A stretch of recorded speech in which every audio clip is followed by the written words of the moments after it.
Good morning, everybody.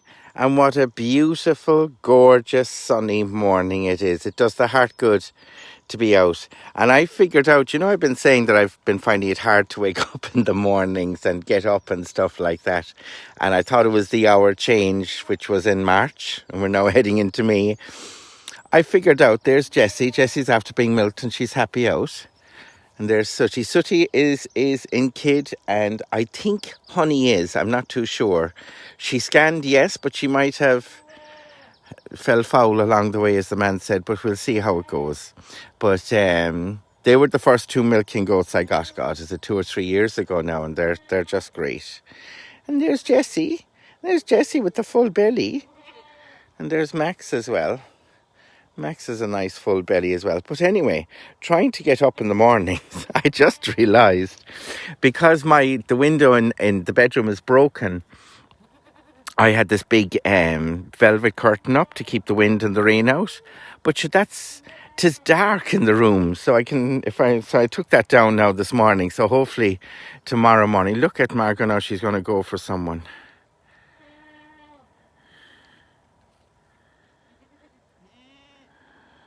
She hunts them all. So that's probably, hopefully I'll be able to get up earlier with a fine bright room and the sun pouring in on me. There's Max and there's Dick. Where's Twink? I'd say Twink they just become so sedated after a good drop of milk. They're just like, whoa. Because I must try and set up the camera so you can see me feeding them the way I am. And what they're like when I'm trying to feed them. They're like piranha, would be the best way of putting it. And now they're quite boys and girls. They are. And they love the heat of the clay along the ditch. You can see they're doing great cleaning, but they do great. They just love the way. That's it. Look at you all settled down. You'd swear I had nothing to do now but filming Max. And Nettles is eating inside, so they're all grand. Drolene is going to try and get some milk off Solace. We'll see how that goes. But it's a good morning, and I'm going to teach you online now later on. And I have a few jobs to get done, and phone calls. I have to ring people, and I'm not very good at ringing people. I don't know, maybe I should just go work in a telecentre for a while and get practice ringing people. But do you know what it is? I spend too much time thinking about what I'm going to say and how I'm going to say it and how they'll react, rather than just ringing them and to see how they react. And sometimes what I do is I organise a phone call in my head, what I'm going to say and what I'd like them to say. And I spend more time trying to organise the call in my head, and I kind of think, that's done now. And it's not at all. The same with messages. Good morning, Marie. How are you keeping? So I must take my finger away. There's Saoirse over there. Oh, of course, the mom is inside. Nettles is inside eating. And there's Honey. Honey, I thought Honey was kind of going around giving out to everybody. But what she's doing, oh, look at the twink. Twinkle, twinkle, look at the twink. She's saying, what's going on? And Harold is waking up now as well. He'll be over. Big bellies or no.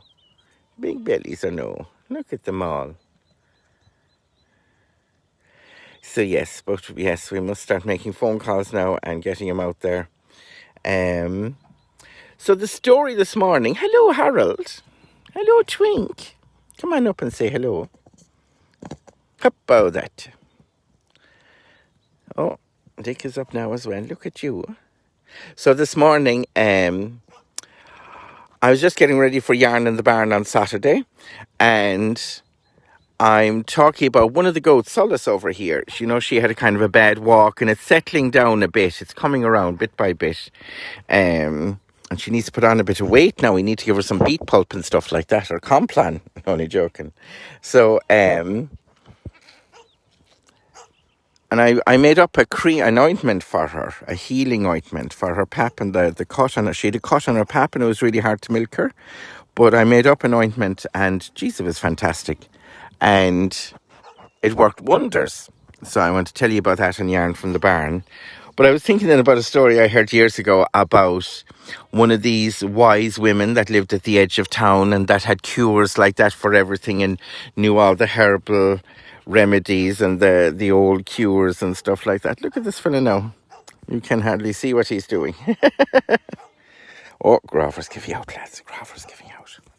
So she was there anyway, and people would go up for cures, and she would help them. And a lot of the time, it was kind of psychology as well as everything else, don't you know now? People telling their problems, and maybe it might be they have a sore knee, but there's something else behind it.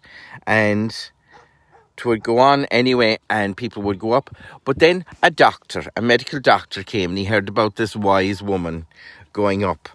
And people going to her and stuff like that. And he was very upset. Look at this fella. You can't see now, but he's up on my thigh. You can't throw a stone now, but I'm hit by... you'd hit a little kid goat. So the doctor anyway said he'd go up for a cure, and he'd make up some problem, and he'd make up a couple of problems.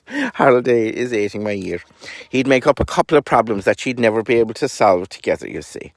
But of course, your man walked in. He had the fine suit on him, and the good shoes, the nice tan shoes. Look at that.